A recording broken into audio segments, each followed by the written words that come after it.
The rain started around 3 a.m., a cold, relentless drumbeat against the attic window.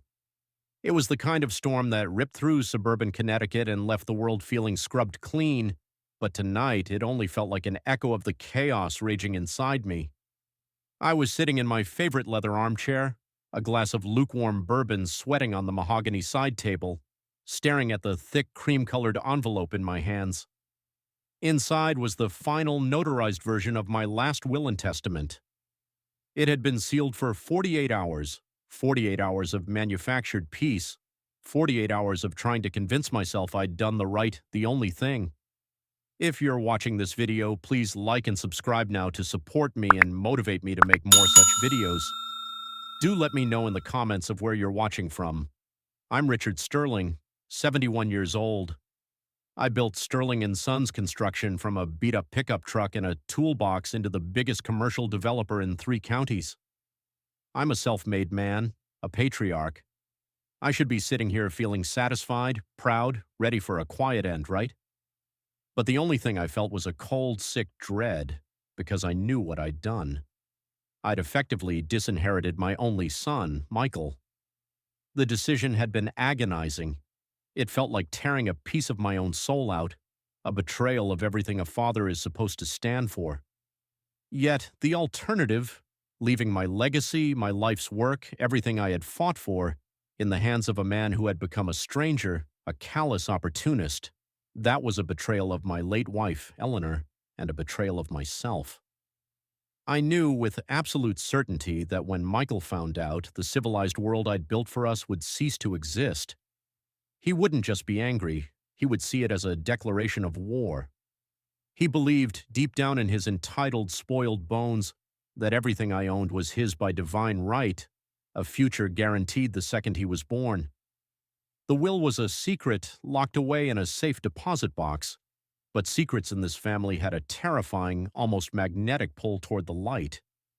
I had told my longtime attorney, James Hawthorne, to keep it airtight, to inform Michael only after my death. But the moment I sealed that envelope, I had begun counting the seconds until the inevitable detonation. The clock on the mantelpiece chimed 3:15 a.m., 3 long, mournful gongs, and then the sound I had been subconsciously waiting for, the crunch of tires on the gravel driveway, too fast for this hour, too aggressive for a casual visit. The silence of the storm-swept night was fractured by a car door slamming with violent finality. My blood ran cold. How? How could he possibly know already? Only 3 people knew about the change: me, James, and my granddaughter Sarah, my confidant and the new sole executor. I shot up from the chair, my 71-year-old knees protesting the sudden movement. I didn't reach for the phone or a weapon. I reached for the envelope. I had to know. The paper felt heavy, monumental in my shaking hand. A key scraped sharply in the front door lock, and a moment later the sound of heavy boots on the hardwood floor echoed up the grand staircase. Michael didn't knock. Michael didn't wait. He just walked into my house like a storm front, and the look in his eyes, it wasn't just rage. It was a pure, predatory darkness I had never seen directed at me before. He held a crumpled, familiar-looking legal document in his hand. My stomach plummeted. The battle had begun, and it was going to be brutal. "Richard, father!" Michael spat the word out like a piece of spoiled meat. He stood framed in the doorway, a silhouette against the dim light of the hallway, a man carved from my own stubborn ambition but lacking my conscience. He was 38, sharp-suited, and carried the weight of my empire on his shoulders, or rather the expectation of it. "Michael, what in God's name are you doing here at this hour? It's pouring out." I tried to keep my voice steady, the tone of a disappointed but composed father. But the envelope I clutched behind my back was a neon sign pointing to my guilt. He stepped into the attic room, and the air immediately thickened, heavy with accusation and the smell of rain-soaked wool. He threw the paper in his hand onto my desk. It landed with a soft, final thud. It was a copy of the new will. "Don't play the benevolent old man with me, Richard. Not tonight." His voice was low, trembling with suppressed violence. "Tell me this is a joke. Tell me Hawthorne's secretary messed up a draft. Tell me you didn't actually go through with this insanity. I looked at the document. How had he gotten it? James Hawthorne was a man of impeccable discretion. I looked back at Michael.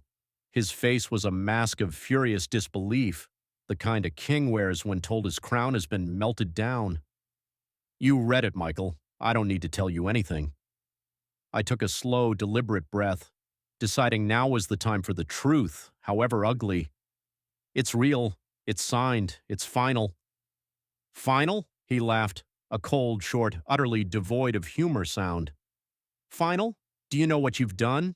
You've left Sterling and Sons, a company that has your name, my name, on every piece of machinery, every steel beam, every contract, to my niece, to Sarah, the girl who quit the company 4 years ago to open a pottery studio. Sarah is smart, Michael. She's honest, and she cares about the people who work for us. You haven't stepped foot on a construction site in 2 years unless there was a TV crew there for a photo op. This isn't about photo ops, Richard. This is about succession. It's about blood. I'm your son. I'm Sterling and Son. I've been groomed for this since I was a boy. I gave up my 20s for this. I walked to the window, watching the streetlights shimmer through the heavy rain. You gave up nothing, Michael. You took. You took the title, the salary, the privilege. But you never cared about the work. You never cared about the foundation. All you ever saw was the skyscraper, the money, the power. This was the heart of the matter. Michael saw the company as an ATM and a status symbol. I saw it as a life raft for 300 families. The turning point for me had been 6 months ago during the North Shore Marina project. A bid was lowballed, corners were cut under Michael's supervision, and 2 men were injured in a scaffold collapse. He'd tried to bury the incident, offering paltry settlements and blaming the subcontractors. Sarah, who was running the PR team then, had walked into my office, her eyes burning with righteous fury, and resigned on the spot. I won't cover for a man who trades human life for a better quarterly report, Grandpa, she'd said. And that was when I saw it, the true corrosive emptiness of the man my son had become. And Sarah, I continued, turning back to him, my voice dropping to a gravelly, final tone. Sarah, the potter, she spent her severance fund paying the medical bills for those 2 men. Michael's composure shattered, his face twisted into something raw and ugly. So that's it? That's the reason? A petty incident, a little accident, and you decide to burn down my entire future? My whole life? Your future is based on your character, Michael, not my bank account. He took a step toward me, closing the distance. No, my future is based on the legally binding moral expectation that you, my father, would not lose your mind in your dotage and reward a runaway granddaughter over the man who has managed your portfolio for a decade. He was shouting now, the sound trapped and amplified by the low-slung attic ceiling. You manage the money, Michael. I manage the business. The difference is everything. He stopped, breathing hard, and then a terrifying calm descended upon him. His eyes, the exact shade of gray as my own, narrowed. This was the moment the emotional father-son argument ended and the hostile takeover began. Fine, he said, pulling a leather organizer from his inner jacket pocket. You think I'm incompetent? You think I'm too driven by ambition? Maybe you're right, but you've just created a situation that demands I act accordingly. He opened the organizer and pulled out a single sheet of paper. I spoke with my own attorney as soon as I got my hands on this copy, and yes, I have my ways. You'd be surprised how much information a negligent son can gather when he's motivated. He waved the paper. This is a petition for an immediate temporary conservatorship, based on evidence of sudden severe and erratic decision-making, financial mismanagement, and a demonstrable decline in cognitive capacity. I cite your unwarranted last-minute disinheritance of your only heir as primary evidence of instability. My knees actually buckled. I braced myself against the side table. The world tilted. A conservatorship? He was trying to prove me mentally unfit. He wasn't just contesting the will, he was trying to erase me completely. You would do that? The question was foolish, rhetorical, but it escaped my lips anyway. He was already dialing a number on his phone, not even looking at me. Hawthorne's an old fool, Richard. He's loyal to you. My lawyer is loyal to the law, and the law in this state is very protective of an aging wealthy parent who makes sudden, irrational financial decisions. He paused, listening to the person on the other end. Hello, Dr. Evans. Yes, it's Michael Sterling. I'm at my father's residence. We need you to come by tonight. Yes, it's an urgent situation. He's become extremely agitated and confused. He just committed an act of severe financial self-sabotage. He hung up, the predatory smile back on his face. Dr. Evans is a specialist, Richard. A specialist in geriatric psychology. He's going to do a quick emergency evaluation. If he finds a shred of instability, and I think a 71-year-old man who decides to make a Potter the CEO of a multi-million-dollar construction company might qualify, then the judge will sign off on the conservatorship by morning. And guess who becomes your financial and medical proxy? He tossed the envelope I had been holding onto the desk next to the copy of the will. You don't get to retire. You don't get to choose. You just get to be supervised by me. The full, terrifying scope of his plan hit me. If he got the conservatorship, he wouldn't just manage my assets. He would control my life, my access to friends, my doctors, my every decision. He would nullify the new will before I was even cold. I was trapped. I may be old, Michael, I said, my voice shaking with a fury that felt like it would tear me apart. But I am not yet weak, and I will fight you until my last breath. I know you will, he replied, the sound almost a purr of triumph. But you're fighting the clock, Richard, and the law. Dr. Evans will be here in 20 minutes. Sit down, calm down. The more erratic you appear, the easier you make my case. I stood there, the rain pounding, my heart pounding, a father faced with a son who had become his jailer. I had built an empire with my hands, but in one night, my own flesh and blood was trying to take the key to my cage. The next hour was a blur of high-stakes, internal warfare. I tried to reason, to appeal to a vestige of the boy I remembered, the one who used to trace blueprints on the kitchen table. It was useless. Michael was operating on pure cold calculus. He had a goal, control, and I was the only obstacle. Dr. Evans arrived, a slick, nervous man in a rumpled suit, clearly unhappy about being called out in the storm but aware of the size of the check Michael was likely writing. The examination was a farce. Michael hovered, interrupting my answers, subtly spinning my statements about my health and my recent emotional state into evidence of mental decline. Mr. Sterling, you mentioned having recent troublesome dreams about your wife, Eleanor, Dr. Evans asked, his pen hovering over his notepad. I miss my wife, Doctor. I dream about her every night, I said, looking him straight in the eye. What man my age doesn't? But you recently confided in your son that you were worried you couldn't hear her anymore. Could you elaborate on that, please? My head snapped toward Michael, who offered a sickly sweet look of concern. He had twisted my grief, a moment of personal, quiet despair I had shared with him on the anniversary of Eleanor's death. Dr. Evans, to his credit, seemed momentarily flustered by my competence. He left, promising a report by the end of the day. It was a temporary victory, but it bought me time. You're sweating, Richard, Michael observed, leaning against the doorframe, a picture of relaxed malice. That blood pressure must be climbing. Don't worry, though. I'll make sure you get the best medical care once I have the form signed. You will never get those forms signed, I swore. We'll see. Now let's talk about that granddaughter of yours. This was the next brutal turn. If he couldn't get to me through the law immediately, he would go after my weak point, Sarah. Sarah is the key, isn't she? He said, walking to the desk and picking up the new will. The whole reason for this farce. You think she's going to step into this office and be able to run a company this size? Richard, she wouldn't last a month. The vultures on the board will eat her alive. You know that. She's too soft, too emotional. And I will make sure of it. Leave Sarah out of this, Michael. She's not out of it. She's the new target. Tell you what, you sign a simple addendum, not a new will, just a clause naming me co-executor with Sarah and giving me veto power over all major decisions, and I walk away. I drop the conservatorship petition, I let you live out your final days in peace. It was a brilliant trap.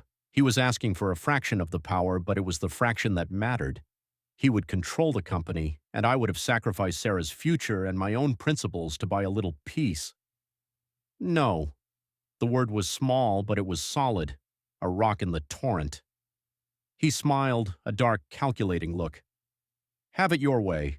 Sarah's pottery business, Sterling Clay Works, has a rather large open line of credit with the First National Bank of Fairfield, doesn't it? A line of credit I personally approved a year ago. A line of credit that is, shall we say, significantly under-collateralized for a small artisanal operation. My heart hammered against my ribs. What are you saying? I'm saying that line of credit is due for a routine review next week, and I can make one call, Richard. One single 5-minute phone call, and that bank will pull the line of credit. Immediately. Sterling Clay Works will be insolvent by Friday. Sarah will lose her business, her studio, and her financial independence, all because her grandfather was too arrogant to admit he was wrong. He had found the lever, the thing I loved most, my granddaughter's integrity and her fledgling independence, and he was using it to crush me. Michael, please, that business is her life. You will not do this. I was pleading now, the desperate voice of a father who suddenly understood the depth of his son's cold-blooded capacity for cruelty. Then don't make me.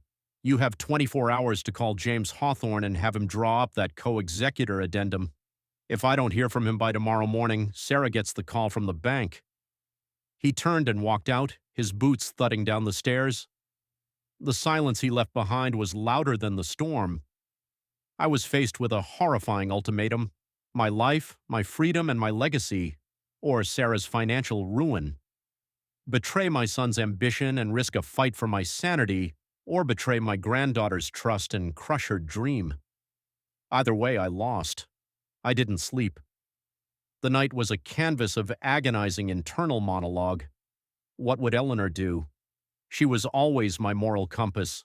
She would tell me to fight, to protect the innocent. But she would also warn me about the cost. Michael was dangerous. He wasn't just after money, he was after my destruction. I finally called Sarah at 7 a.m., my voice raw from lack of sleep. She was already in her studio. Grandpa, are you okay? You sound awful. I told her everything. The conservatorship attempt, the threat against her business. I laid out the whole ugly, naked truth. There was a long silence on the line, broken only by the faint clink of ceramic tools in her studio. Grandpa, she finally said, her voice steady, surprisingly calm. Michael is a bully, you know that, and bullies only stop when they get punched back hard. If you give him co-executor, he wins. He gets everything he wants and he knows he beat you. But your business, honey, your studio. My business is built on good work, not Michael's favors. If he pulls the credit line, I will have to find another bank. It will hurt. It will be terrifying. But I can rebuild. What you are building, Grandpa, a legacy of integrity, you can't rebuild that once you hand it over to him. You chose me for a reason. You chose me because you trust my judgment and my values. Trust them now. Don't compromise. Fight him. Her strength, her refusal to succumb to fear was a jolt of pure adrenaline. She had the courage I felt slipping away. What if he gets the conservatorship, Sarah? I lose everything. My access to you, my life. Then we fight the conservatorship, Grandpa, together. You need to do 3 things right now. 1, call James and tell him about the petition. 2, get out of that house and come stay with me. You can't be isolated with him circling. 3, we are going to expose him. I followed her instructions. James Hawthorne was appalled by the conservatorship petition and immediately filed a motion with the court to challenge the legitimacy of Dr. Evans's rushed assessment, demanding a full independent panel of doctors. The legal war was fully engaged. I drove out to Sarah's small but vibrant studio in the coastal town of Westport, the familiar streets of my old life blurring behind me. When I pulled up, she was waiting. She didn't hug me like a frail old man. She looked at me like a partner. Welcome to the war room, Grandpa, she said, leading me inside. The next 72 hours were a frantic blur of strategy. Sarah proved to be a formidable ally. She had an instinct for strategy that I hadn't seen since my own early days. He's using the conservatorship to stop you from acting. He's using my business to stop me from acting. We need to hit him where he is weakest, his reputation, she theorized, pouring us both strong coffee. Michael's weakness, his soft underbelly, was his addiction to public image. He lived for the press, the society columns, the awards galas. The Marina Project, I said, the memory still bitter. The accident. He buried it. Exactly, Sarah nodded. The two men he injured, Mr. Johnson and Mr. Miller, they settled, but it was a pittance and they were forced to sign NDAs. They're still hurting Grandpa, and Michael never paid for what he did. We needed leverage. We needed proof of his misconduct that superseded his legal protections. The key lay in the original incident reports, the safety review documents that Michael had doctored and classified. These files were in the locked fireproof server room at Sterling & Sons HQ, accessible only by 3 keys, mine, Michael's, and the chief financial officer's, Ted Reynolds. Ted Reynolds, a good man but a cautious one. He had worked for me for 30 years. He knew the truth about the Marina Project but was too scared of Michael's ruthlessness to speak up. I called Ted. He was cagey, nervous. Mr. Sterling, Michael has been having me monitor all communications. He knows you're challenging the petition. He says you're unstable. I can't talk about company business, sir. My job is at stake. Ted, I said, my voice heavy with 3 decades of mutual respect. Your conscience is at stake. Michael is going to destroy this company with his greed. He's trying to put me in a home and ruin Sarah. He's going to get people killed again. I need the original Marina files, the ones Michael made you sign off on. He's holding them over you too, isn't he? We both know what's in them. You have a chance to do the right thing, Ted. You can save your job, the company, and my freedom. I gave him Sarah's address. If you decide to do the right thing, Ted, drive here tonight. Knock once, wait 5 seconds, then knock twice. No phones, no paper trail. Just come to us. That night, the tension was unbearable. Sarah and I sat in her studio, surrounded by the smell of damp clay and the silence of a house holding its breath. Every car that drove past, every creak of the old house sent a jolt through me. Around 11:30 p.m., we heard it. A faint knock. Silence. Knock, knock. Ted Reynolds stood on the porch, a pale, defeated man in a trench coat, holding a heavy, encrypted data drive. He was watching me, Mr. Sterling. He had me followed. I had to ditch the driver and take 2 Ubers. I can't be here long. He handed me the drive. Everything is on here, the unedited safety report, the full witness testimonies. Michael had them scrubbed and replaced with falsified reports. He didn't just cut corners, sir. He knew the scaffolding was faulty and ordered the team to use it anyway. He's guilty of criminal negligence. It was worse than I thought. My son wasn't just a spoiled heir, he was a criminal. Thank you, Ted. This is a brave thing you've done. He shook his head, his eyes full of fear and relief. I did it for Eleanor, sir. She always stood for fairness. He turned and vanished back into the night. Sarah immediately plugged the drive into her laptop. Within minutes, the chilling details of the Marina accident filled the screen. We had the evidence. Now we needed the stage. The next day was the preliminary conservatorship hearing. My life's freedom hung in the balance.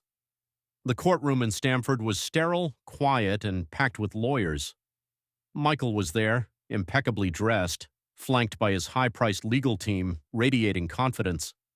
He had already gone to the bank, and Sarah had received the call. Her line of credit was being pulled in 48 hours.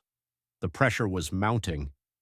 Michael's attorney opened by painting a picture of a successful, concerned son trying to protect his elderly father from himself. He cited Dr. Evans's initial report, the one twisted by Michael's lies, as proof of my cognitive decline and financial instability. My attorney, James Hawthorne, countered, demanding the independent medical review. The judge agreed to defer a decision on the conservatorship pending the full medical report, giving me a crucial 2 weeks of temporary freedom. But Michael's side wasn't done. Michael himself stood up. looking at the judge with a convincing mask of sincerity. Your Honor, with respect to my father's mental state, I need to address his recent actions at the company.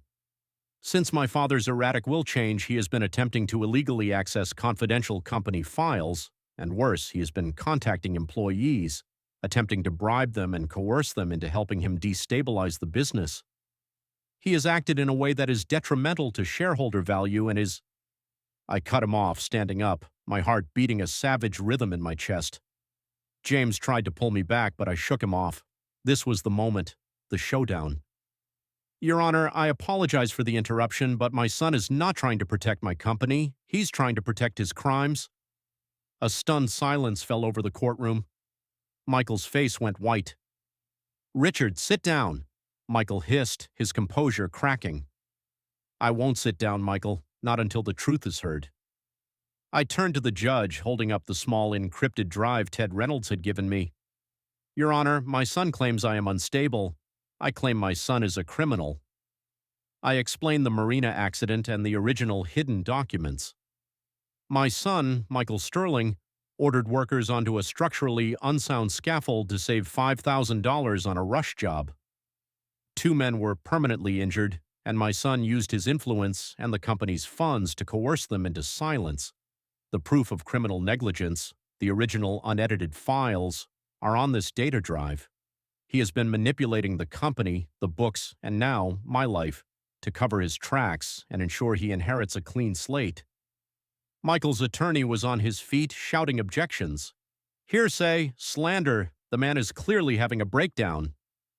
Silence, the judge ordered, bringing the gavel down hard.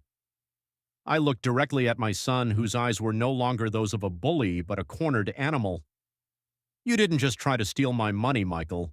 You tried to steal my freedom, my integrity, and my life to hide the fact that you put a price tag on other people's safety. You are unfit to run a company, and you are unfit to be called my son. The courtroom erupted into pandemonium. Reporters who had been there for the juicy conservatorship case were now scrambling for their phones. Michael was surrounded by his lawyers, his face a mask of utter devastation, his empire crumbling around him in a single devastating moment of truth. The climax of the courtroom scene was followed by a swift, painful, and necessary resolution. The judge ordered the drive to be seized as evidence and immediately opened a criminal investigation into Michael's conduct at Sterling & Sons. The conservatorship petition was dismissed with prejudice. I was free. Michael was arrested 3 hours later at company headquarters. The betrayal, the heartbreak, it was still there, but it was now mixed with a heavy, grim sense of justice. He was charged with several counts, including reckless endangerment and obstruction of justice. The press had a field day. The name Sterling, once synonymous with excellence, was now synonymous with corporate scandal. Sarah, true to her nature, did not celebrate. She focused on the aftermath. Her first call was to Mr. Johnson and Mr. Miller, the 2 men injured in the collapse. She apologized on behalf of the company and offered them a substantial, equitable settlement, which they accepted, finally getting justice after years of pain. Her pottery business was hurting, the line of credit pulled, but she handled it with grace.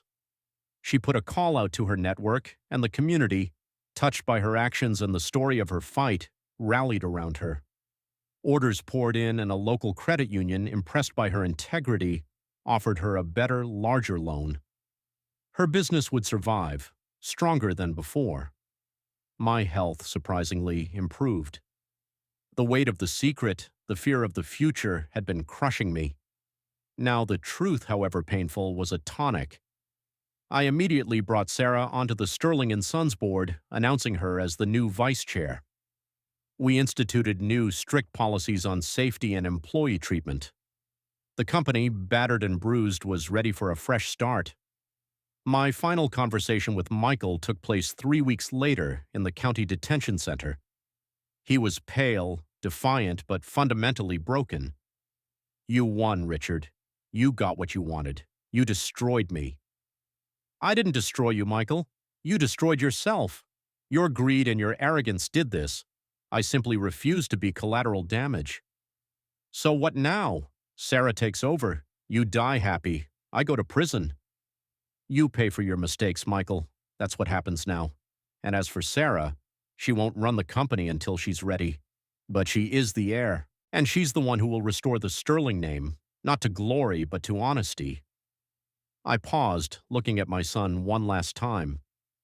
The pain was unbearable, but the decision was final.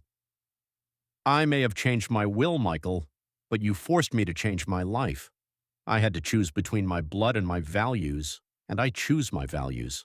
I hope one day you can understand that. I stood up and left. I never saw him again. He served his time, and when he was released, he was a ghost, a cautionary tale. He never contacted us, and I never sought him out. Years passed. The old house in Connecticut felt peaceful again, filled with the warmth of Sarah and her two young children, my great-grandchildren Lily and Sam. I lived long enough to see Sarah fully take the reins of Sterling and Sons, not as a potter who became a CEO, but as a leader who brought humanity back to the balance sheet. She led with a quiet strength, prioritizing safety and community over profit margins. The company flourished, not just in wealth, but in reputation. My final will stood as written. When I passed away peacefully in my armchair, the same one where I had made the agonizing decision years before, Sarah read my final letter to her. My dearest Sarah, it read, the greatest foundation I ever laid was not with steel and concrete, but with the courage you showed me. You taught your old, tired grandpa how to fight one last time. You are the true Sterling. Run the company not for me, but for yourself and for the people who rely on it. Never let fear stop you from doing the right thing. I left everything to her, including the name. The greatest gift I could give her was not a fortune, but a clean, uncompromised legacy, a company built on a solid foundation of integrity, a foundation that almost cost me my freedom, but ultimately saved my soul. Thank you for listening to my story. If this resonated with you, please consider liking this video and subscribing to the channel for more stories. What was the most powerful moment of betrayal or redemption for you in this story? Drop a comment below and let me know.